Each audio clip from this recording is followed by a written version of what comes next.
Hello guys, I am Muhammad Idris from Bolan Medical College, Quetta. Today we will be learning about an utmost important topic, which is pyruvate metabolism. As you know, pyruvate is everywhere in metabolism. If you summarize pyruvate metabolism in your mind once, it is sure that there will be no difficulty in understanding metabolism at all. Either it is protein or carbohydrate or fat metabolism. So guys, let's get into it. I will try to make things very simple and we will do it by numbering one by one. So please pay attention. This topic is examiner's favorite topic in Viva Prof. We will see this topic both in chart and brief explanation, covering important exam point of view, enzymes and their cofactors as well. So let's begin it. As you know, glucose after the pathway of glycolysis will be converted into pyruvate. So I have denoted 4 points here in which the pyruvate will be converted into.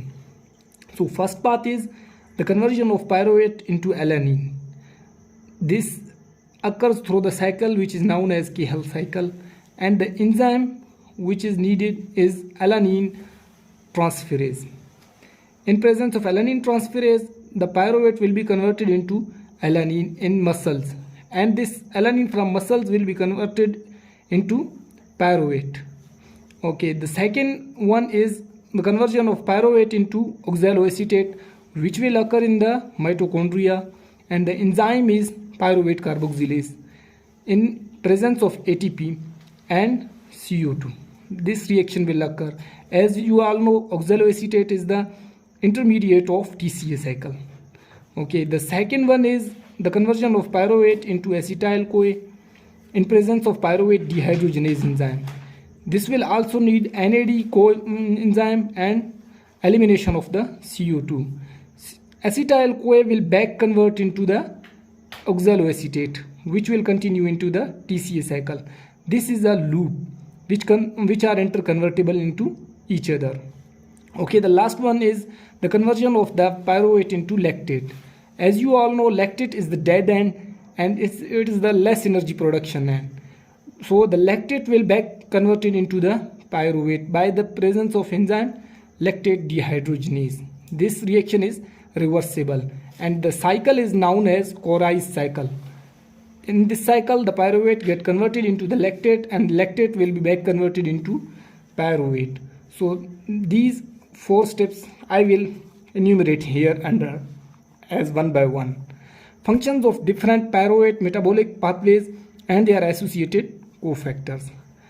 Alanine transaminase.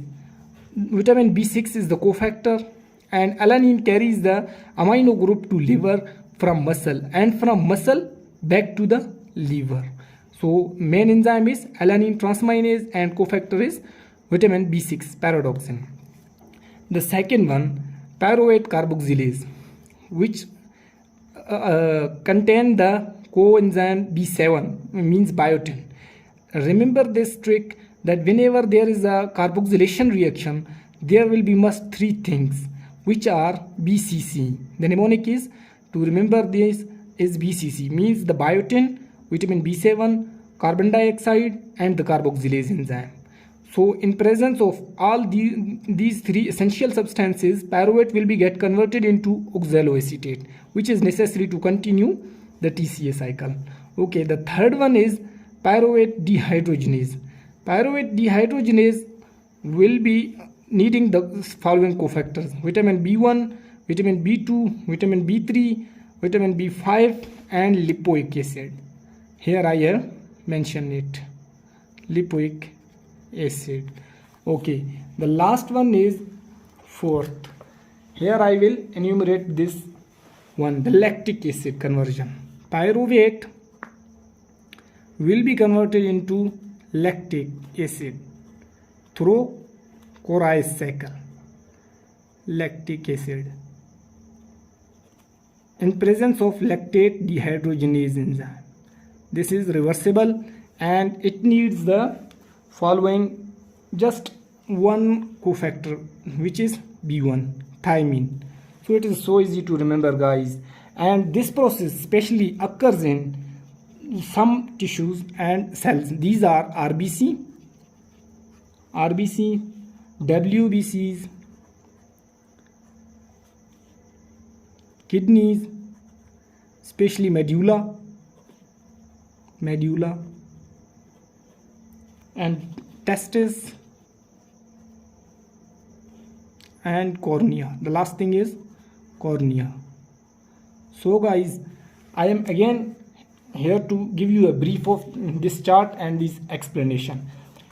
First, the glucose have been converted into the pyruvate by glycolysis. Here I have to mention glycolysis. Glycolysis, you have already read it. So pyruvate will convert it into alanine from by the help of Cahill cycle, and alanine will be converted into pyruvate. The pyruvate also converted into the oxaloacetate in mitochondria, and also in mitochondria it will get converted into acetyl-CoA. These both enzymes are necessary for this reaction, pyruvate dehydrogenase and pyruvate carboxylase. Pyruvate carboxylase will convert pyruvate into oxaloacetate, and pyruvate dehydrogenase will convert the pyruvate into acetyl-CoA.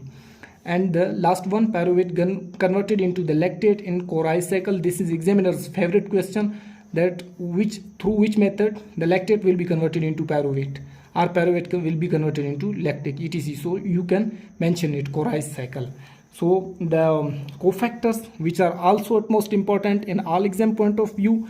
So these are B6 pyridoxine for the enzyme alanine transminase, for enzyme pyruvate carboxylase. The three things are BCC, biotin, carbon dioxide, and carboxylase enzyme. And pyruvate dehydrogenase needs all these 5, and 6 lipoic acid is the last cofactor. These cofactors are must.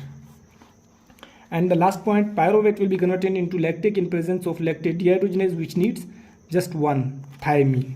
And this reaction occurs in RBC, WBC, kidney, medulla, testes, and cornea. As you all know, RBC is a anaerobic cell. It gets energy from anaerobic process. So thanks guys for watching and giving me time. So do subscribe and like our channel. Thank you very much.